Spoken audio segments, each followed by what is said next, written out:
So we're starting on a new series today from a new book. And when we were, Jeremy and Ashley and I were looking at who's going to do what lesson, I think Jeremy asked me, do you want to do the first one? And I said, oh, sure, yeah, don't mind doing that. And he said, do you want to include introduction in that too? And I said, yeah, I can do that. Can you do that? Do you want to do that in more than one lesson? I said, no, I can do that. I can do that. I don't need two lessons. I can do that in one. And started putting together material for it and realized, okay, well, Jeremy knew I was not going to be able to do that. So we're not going to try to do two lessons in one, really. It could have been more like a lesson and a half, but I think that there is enough material in the introduction that we can make a whole lesson out of it. So this is the topic that we're going here with, the School of Christ. And when I first heard it, I have to say that it sounds a little modern to me. And I'm really traditional. I like using the old terms and all of that sort of a thing. But the School of Christ, it sounds so modern.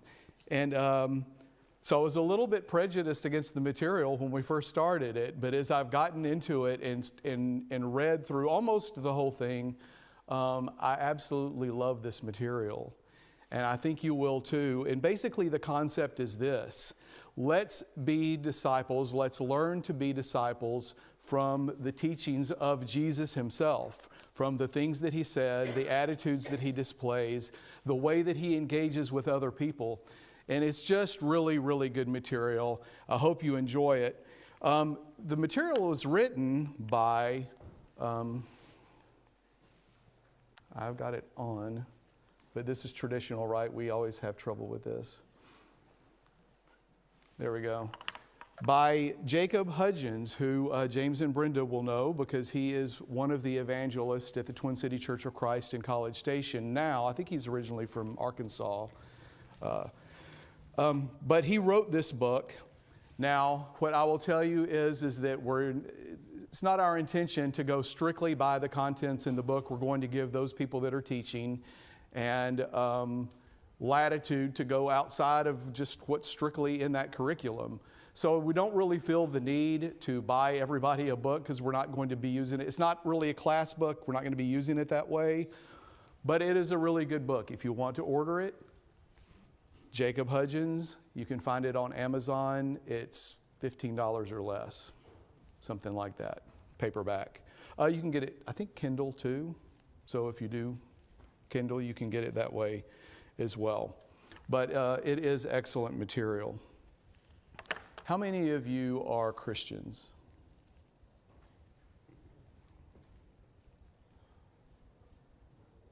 Good. What's a Christian? Follower of Christ. Yeah. And so what do you have to be a follower of Christ? A listener and a doer. A listener and a doer. This is a definition I extracted from somewhere. A Christian is a person who follows or adheres to Christianity, the religion based on the life, teachings, death, and resurrection of Jesus Christ. The term Christian originates from the Greek word meaning follower of Christ and was first used in the New Testament to describe disciples in Antioch. All of those things are important elements there. The religion based on the life, the fact that Jesus came down to this earth, lived, that he was God, that he lived as a man, based on his teachings, which we have recorded in the New Testament, based on his death, his sacrifice for us, and most importantly, based on what? His resurrection, that he, like he said, did not stay in the grave, but he was raised up again, and he is living today. He's at the right hand of the Father in heaven.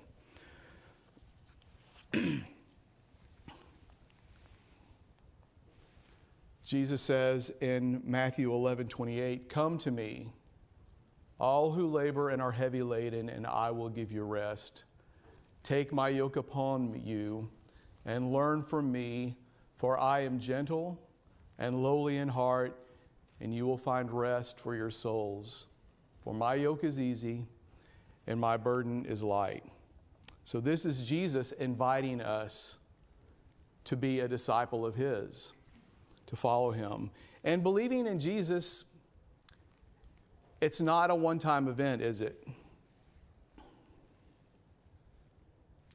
I believe I'm done. It's more to it than that, isn't it?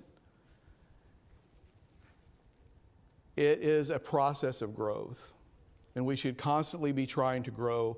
So Jesus invites us to come to him, to take his yoke upon us, and to learn from him. And when he says it that way, he is inviting us to become his disciples. Jesus himself, it says that he learned. It says, although he was a son, he learned obedience through what he suffered. And being made perfect, he became the source of eternal salvation to all who obey him. Jesus himself learned some things. You know, sometimes we think we're so smart that we don't have anything else to learn. And I saw one of these memes the other day. It was a kid about 15 years old. And he says, you know, why are my mother and father so stupid? I've learned everything at the age of 15. But just goes to show you that still got a lot to learn. Anybody think that they know everything that there is about being a Christian? About being Christ-like? Jesus also says, am I advancing this or are you, Andrew? I haven't touched it. Okay. There we go. A disciple is not above his teacher, but everyone, when he is fully trained, will be like his teacher. And that is the aim. We want to be more Christ-like than we currently are, isn't it? Paul says, be ye imitators of me, even as I am of Christ. And so there are some people, when they display Christ-like behavior, that I want to emulate that. And that there are other people that I can learn from. But ultimately, in the end, what I want to be is I want to be like the ultimate example, which is Jesus Christ himself. That's what I want to try to be like, even though I know that I am not ever going to be like Christ or a copy of Christ. It's just not possible. Back in the ancient days, you've seen pictures of this, pictures of old Greek philosophers and all, but when you were learning from a teacher, a philosopher, a moral teacher, or a skilled worker, learning from them involved listening to them, watching what they did, and that they would mentor you. And we call that probably apprenticeship these days, or that's been a thing for quite a while. And what you would want your teacher to do is what you want is not to just get praised all the time. Oh, that's just a wonderful job. You're doing great. You're doing great. That's awesome. But the teachers would correct faulty ideas, wouldn't they? They would engage their students in debate. They would answer questions, and they would challenge their students. And they would critique them when they did something wrong. They would encourage them to do better. And so sometimes we need to be corrected a little bit. We need to be fixed. And so when that happens, when it's a well-meaning person or when it's the scriptures themselves talking to you, whether it's the preacher up here, we should learn how to take that sort of correction in the best spirit that it's intended.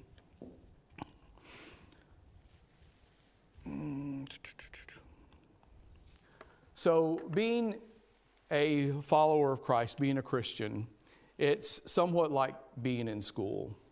And so that's hence the term, the school of Christ, if you like. From the lessons that are recorded in the Word of God, from the teachings of Jesus himself, we can make ourselves his students, and we can become more like him. And this process of learning, did I do that?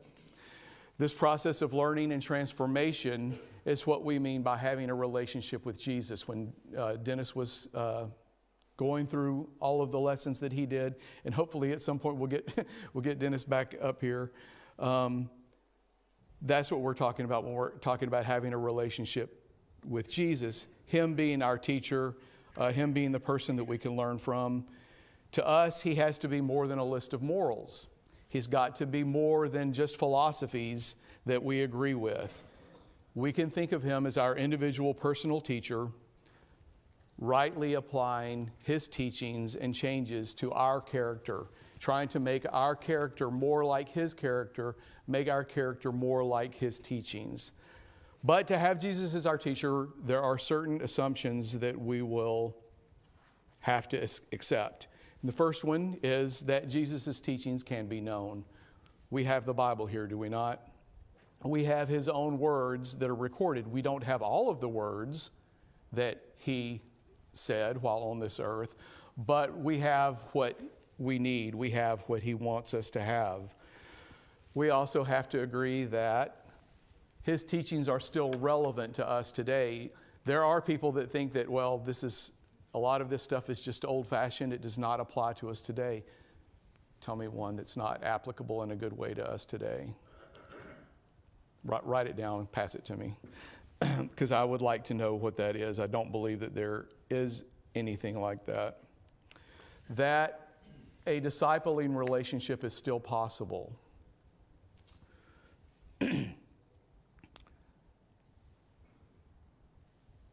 Now, Jesus did many other signs in the presence of the disciples, which are not written in this book. But these are written so that you may believe that Jesus is the Christ, the Son of God, and that by believing you may have life in his name. We have his teachings, but it doesn't just apply to those people that were alive back then. Acts 2:39, what does Peter say to the people that are assembled there? For this promise is for you and for your children and for all who are far off. And where are those far off people?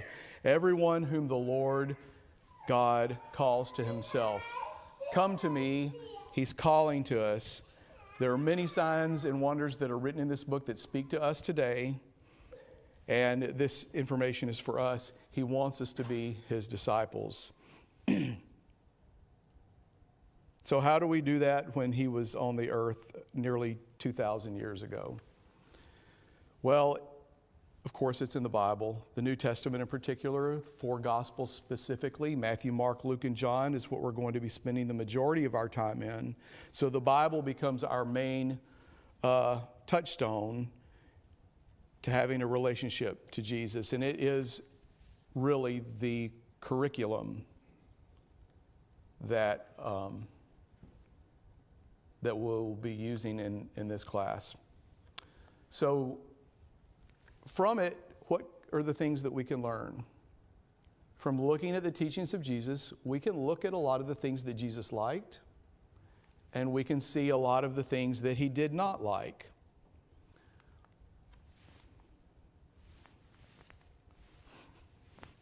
There. How did Jesus engage with people? How did he treat other people? How did he talk to other people? It'd be very interesting. Another thing that I didn't realize was such a big deal, but we can learn some things about how did Jesus himself organize his own time. And I won't spoil it by getting ahead of myself. I don't know who's going to be teaching that lesson anyway. I don't want to spoil my own lesson if I'm teaching that one. But how did Jesus organize his time? And what should be my priorities as his disciple?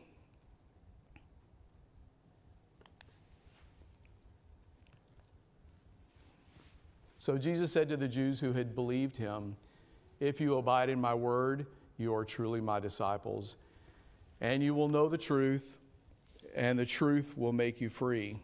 So to truly believe in Jesus, to truly be a disciple, we have to abide in his word. And here are some considerations. Several times, I did not realize it was this much, but Jesus tells people to follow him. He's constantly telling people to follow him. Follow me and I will make you fishers of men. Who did he say that to? James, John, Peter, Andrew. To another he said, follow me. But he said, Lord, first let me go and bury my father. Follow me and let the dead bury the dead. After this he went out and saw a tax collector named Levi, that's of course Matthew, sitting in a tax booth, and he said to him, follow me. If anyone would come after me, let him deny himself, take up his cross, and follow me. Jesus said to him, if you would be perfect, go sell what you possess, give to the poor, and you will have treasure in heaven, and come. Follow me. Whoever does not bear his own cross and come after me cannot be my disciple. The next day Jesus decided to go to Galilee. He found Philip and said to him, follow me. My sheep hear my voice, and I know them, and they follow me. And I realize this is not a command, but it's a statement of fact. I decided to include it anyway. If anyone serves me, he must follow me, and where I am, there will my servant be also. If anyone serves me, the Father will honor him. Simon Peter said to him, Lord, where are you going? Jesus answered him, where I am going, you cannot follow me now, but you will follow me afterward. And then as he's talking to Peter, this is in John 21, he says that after saying this, he said to him, follow me. Jesus said to him, if it is my will that he remain until I come, what is that to you? You follow me. Several times where Jesus is telling people to follow him. But he speaks the same thing to us today. Be a follower of me. Come, take my yoke upon you. Learn of me. That's what he's asking us to do. Jesus is the way, the truth, and the life. John 14:6, Jesus said, I'm the way, the truth, and the life. No one comes to the Father except through me. If you had known me, you would have known my Father also. From now on, you do know him and have seen him. There's no other way to get into heaven. Jesus says, I am the way, the truth, and the life. He's the way to get there. There is no other way. So when we have all of this unity movement where we want to accept, whatever other religions there are out there, Unitarianism or whatever, there's only one way, and it's the way that Jesus taught. He says that himself. So you're either a follower of him and you believe that, or you don't. So that whole movement is just absolutely wrong. Jesus said, if you abide in my word, of course, and I think it's just poetic that Jesus himself is referred to as the Word. John 1, you're familiar with this. In the beginning was the Word, and the Word was with God, and the Word was God. He was in the beginning with God. All things were made through him, and without him was not anything made that was made. In him was life, and the life was the light of men.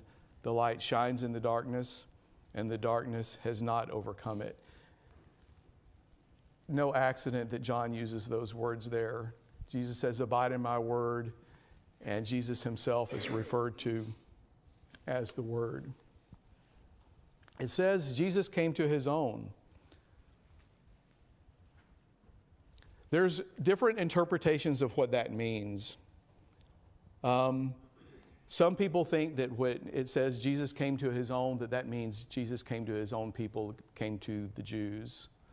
Some people think that means Jesus came to the thing that he created, came to his own.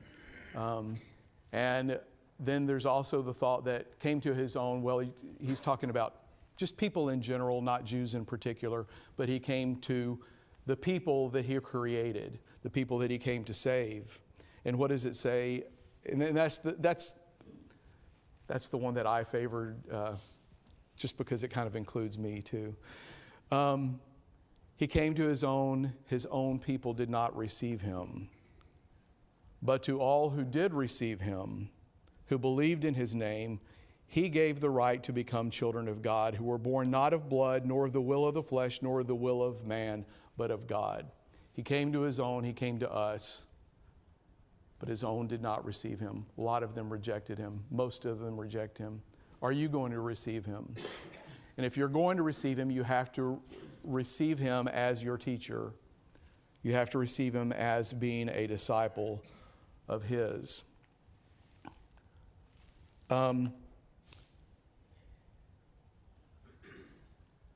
There's a book that's probably 20 years old. It's called Pour Your Heart Into It. And some of you may have read this book. It's really good.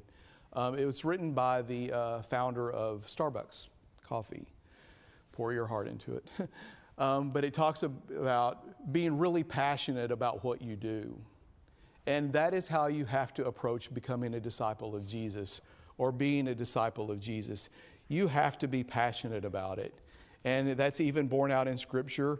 You've heard Dennis say this every week while he was teaching the class, Mark 12:30, and you shall love the Lord your God with all your heart, with all your soul, with all your mind, and with all your strength.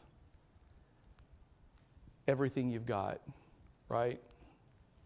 Pour your heart into it. Becoming a disciple of Jesus, being a disciple of Jesus means putting your whole heart into it and not holding anything back.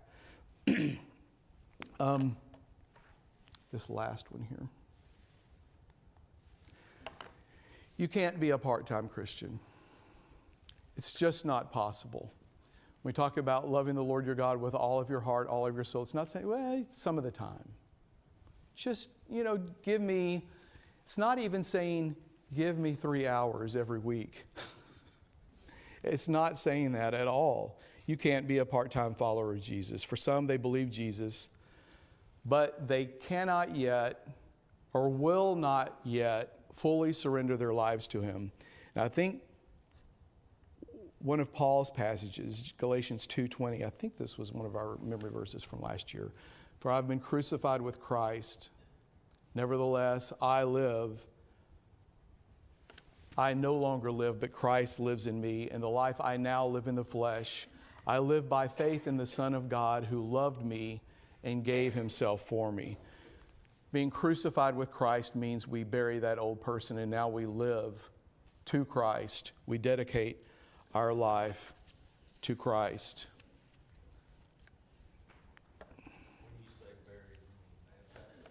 Buried with Him in baptism. That is exactly what I mean. Yeah. Yep. And so it begs the question, are you a lukewarm Christian? Because you can change that. Jesus, when speaking to, I can't remember which church this is, I'm sorry.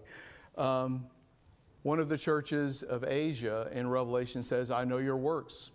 You are neither cold nor hot. Would that you were either cold or hot. So because you are lukewarm and neither hot nor cold, I will spit you out of my mouth.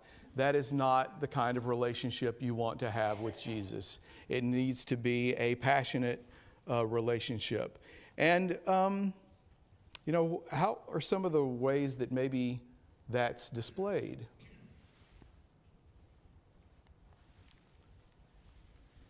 One, perhaps, is you are or have become comfortable with sin. You've gotten used to engaging in it. You've gotten used to observing it. That's one way. Those are commissions. But what about omission? When you know something needs to be done, when you know that you need to be doing good, when you know there's something that ought to be done, but you just don't do it. You just don't have time for that.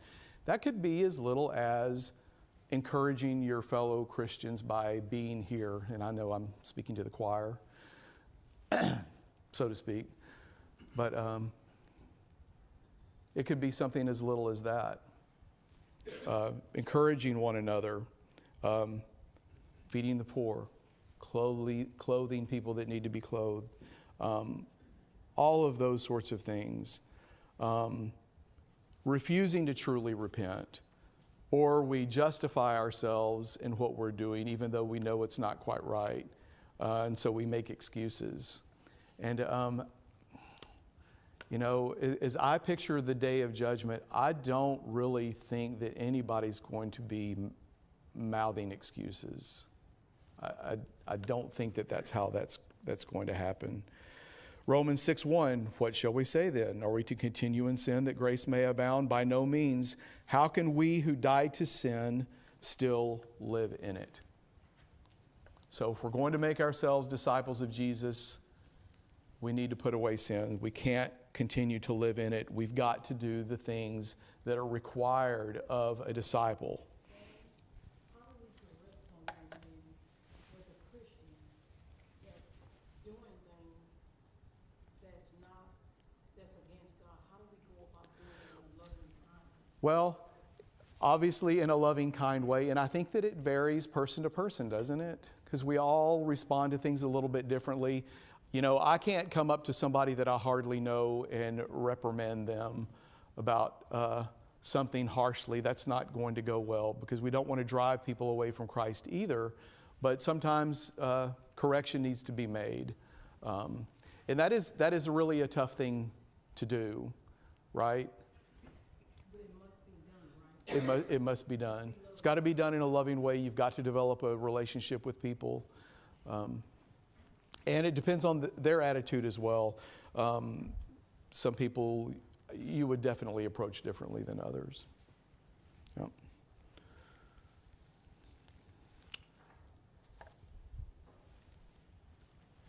I saw this statement and I found it very interesting. But there are some people that they want Jesus as their Savior, but they don't want Him as their Lord. I want you to save me without me having to do anything, but I don't want you ruling over my life and telling me what I can and can't do. Well, that's awfully presumptuous, isn't it? What is that really doing? That is putting my demands on Jesus instead of His demands on me. And I don't think that's going to work out well. Why do you call me Lord, Lord, and not do what I tell you? That's Luke 6:46. And there's a lot of people out there like that, aren't there? Let's not be one of those. You blend in so well that no one knows you follow Jesus. Then you're really not committed, are you? You don't want to stand out? Because Christians do stand out, don't they? They don't participate in most of the things that the world participates in. They show disapproval for a lot of the things that the world participates in. They participate in things that are appropriate, that are good, that Jesus wants us to participate in. Barry, Yes? that's a good point, because sometimes silence is perceived as Is consent, yes. and that's where you have to be careful. Don't give that perception. Yeah. Yeah. So, if your values don't look different than the rest of the world, what does that say about you? If your faith stays private, you know what? I'm a believer in Jesus. I'm a follower of Jesus, but I don't want anybody to know, because it might cause me a problem at work, might cause me a problem with my friends. It might be a little uncomfortable, so I don't want anybody to know. Matthew 5:14, you are the light of the world. A city set on a hill cannot be hidden, nor do people light a lamp and put it under a basket, but on a stand, and it gives light to all the house. In the same way, let your light shine before others, so that they may see your good works and give glory to your Father who is in heaven.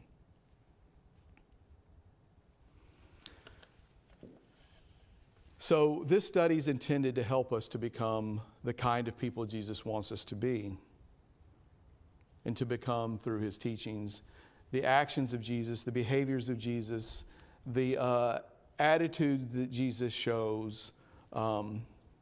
Those are going to really be our source material for studying the next several months.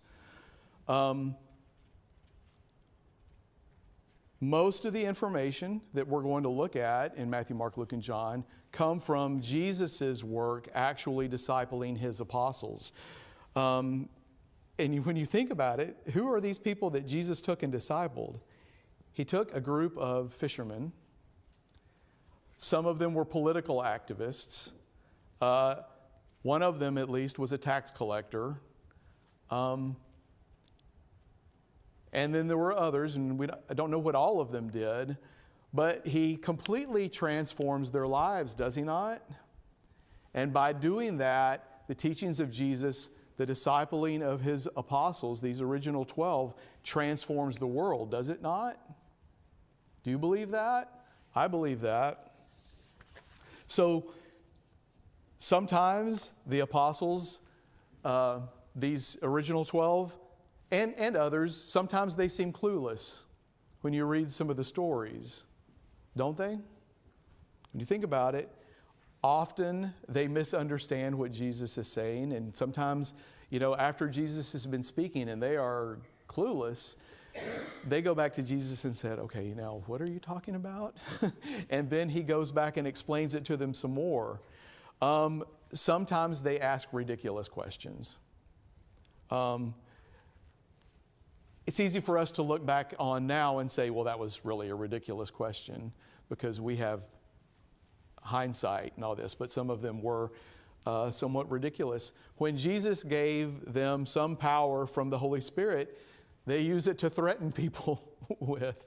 So they initially sometimes used it in the wrong way, but by the time Jesus is done with them, they're spiritually transformed and giants among men. When you look at some of the things Peter did before and then how he spoke on the day of Pentecost, it's an incredible transformation. Peter, how would you describe Peter early on? Maybe we would say, well, he's kind of a hothead. You all heard the term impetuous Peter. Sometimes it seems like he's acting a lot faster than he thinks, which a lot of us are guilty of, I'm sure. But he becomes a powerful speaker. He becomes an elder in the church, and of course, an apostle. Tradition tells us that he died for Christ, being crucified upside down in Rome. And that's actually quite probable. Beloved John, it's just kind of how we refer to him. Sometimes now we know him as the apostle of love, but think about how he started. He originally Jesus called him and James the sons of thunder. He was one that wanted Jesus to bring down fire from heaven to burn up some people that wouldn't listen to Jesus at one time, but later on he becomes known as the apostle of love. The stories are that when he was a very old man in Ephesus, that he had to be carried back and forth from church because he could no longer walk. And as he would be carried in and as he would be taken out, he would recite to them, little children, love one another. Little children, love one another. Jesus changes these men into completely new people. And then he changes the world with them, using them. Can he use you to affect some change in your circle of influence? Yes, he can. Are there things about yourself that you want to change? That you want to become Christ-like? So I would say over the course of the next week, take a moment to think about it. Think about some of the things that you would like to change about yourself to make you a better disciple of Jesus. Write it down. Be honest with yourself.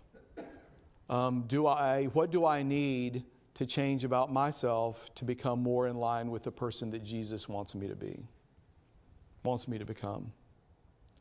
What thoughts do I need to change?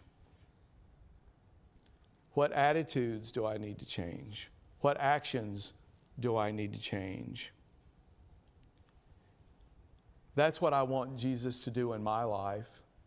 I want to be a better person. I want to be more Christ-like. I want to be more of the person that Jesus wants me to be. And I have to be willing to do that. He doesn't force change upon us.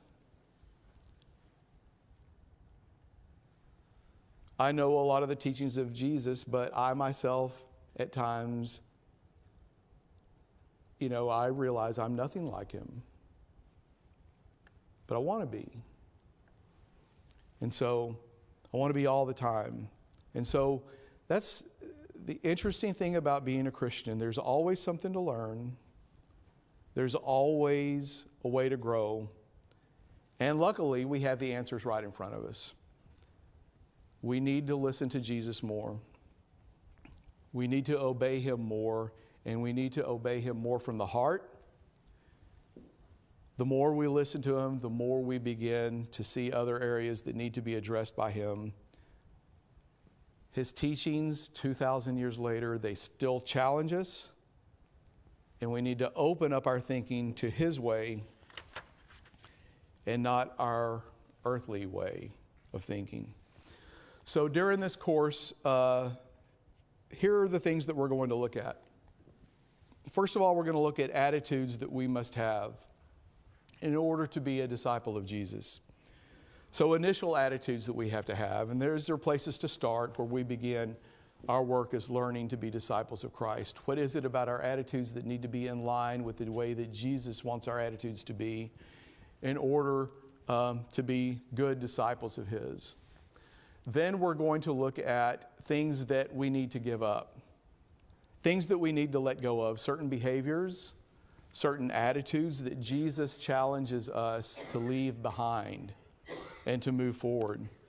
And we're going to look at things that we need to embrace, new priorities, new perspectives, new pursuits that Jesus gives to his disciples. And, of course, the better we get, we're going to look at higher challenges. There are great challenges to being a Christian, to live in a Christian life. So just as experienced students learn to move on, eventually you move on from algebra. You get geometry, you get trigonometry, you get calculus. But it's painful even reciting those words. But move on to higher challenges, to deeper, stronger things, so that we can master the hard things that Jesus expects from us. And yes, sir. Do you want this to be interactive? Yeah, sure. Can we interject every now and Yeah. But how many times have you done? Already two? then? I was worried I was getting on that edge. Is your study, because like those categories you just listed, some people might refer to them as, quote, works. So what I was going to ask, are you going to address through this series? It may come up. You're talking about are works required and all of that sort of a thing. It's not really intended to be that sort of a thing. But come on, when Jesus tells us to do something, do it. You shall love the Lord your God with all your heart, with all your soul, with all your mind, with all your strength. Jesus said, if you love me, you will keep my commandments. If you don't keep his commandments, do you love him? So if he commands you to do something, you should do it. So, Which kind of leads to the secondary point. Salvation is conditional versus unconditional. Yeah. So I've kind of had that debate Yeah. the last few months. So yeah. It's not necessarily intended for that sort of a discussion, yeah. which is a really interesting discussion, and it's a good one. Barry, what about the disciples? The abandonment of their lifestyles. I mean, they totally surrendered. I'm not going to get through all these. Yeah. You're going to encounter a lot of difficulties in being a disciple, and there are a lot of things to give up. Right, James? Jesus tells us, I'm going to send you out as sheep among wolves. There's going to be family issues. People are going to hate you and persecute you sometimes. There's going to be self-denial involved and just general problems. Yeah. Romans 12:2. Yeah. Paul says that do not be conformed to this world, but be transformed by the renewal of your mind. Yeah. Yeah. I thought I had this in there somewhere, that verse in here somewhere, but I'm obviously not even going to get through all of my introductory material today. I know. I think Jeremy was inside when we were having that discussion initially. I think he was laughing at me. Yeah, you're not going to be able to do that. And he was right. Totally right. It was in a good-natured way. But I think what that verse is saying, though, you have to take some really drastic steps. Yeah. One of the verses that I did put into my notes is the one, hatred and persecution from the world. You know, if you never suffer any sort of persecution. And let me just say, in this country, it's very little. Very little. You might not get invited to a party or something. But if the world hates you, know that it has hated me before it hated you. If you were of the world would love you as its own. But because you are not of the world, but I chose you out of the world, therefore the world hates you. Remember the word that I said to you, a servant is not greater than his master. If they persecuted me, they will also persecute you. So it can even be amongst your own family, for sure. For sure. It's not necessarily an easy path. It's a serious path. It's a serious path, and it's a path that, in order to tread it, you have to be totally devoted. You have to pour your whole heart into it. You know, Barry, that's the one that hurts the most, is family. Yeah, for sure. Because you love them the most, generally. Yeah. Who loves you more, your family or God? Yeah. Yeah. Okay. Thanks, y'all. Next week, we'll do the first actual lesson.